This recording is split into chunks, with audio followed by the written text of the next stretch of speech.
रतिया में खड़ा करेला आया धिया आधी रतिया में खड़ा करेला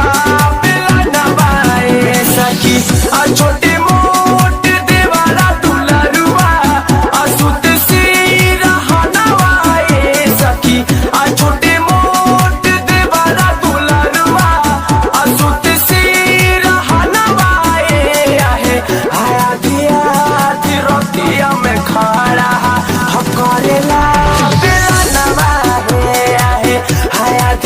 आधी रतिया में खड़ा करेला बिलनवा सखी।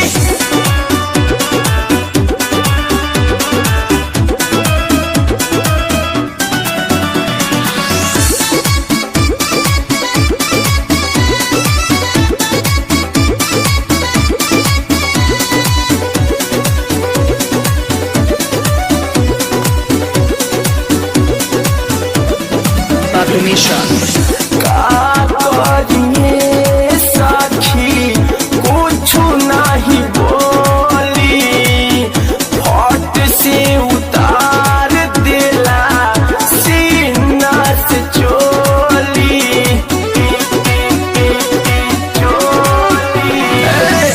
का कहिए सखी कुछ नहीं बोली फट से उतार दिला सीनवा से चोली जो बना पकड़ के खेले असमझे खेलवा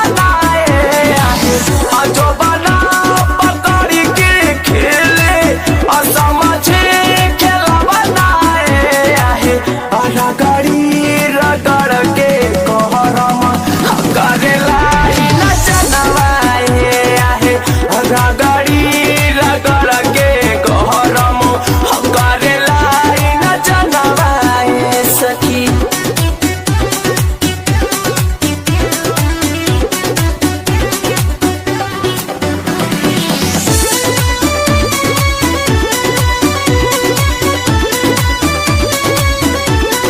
Pablo Misha.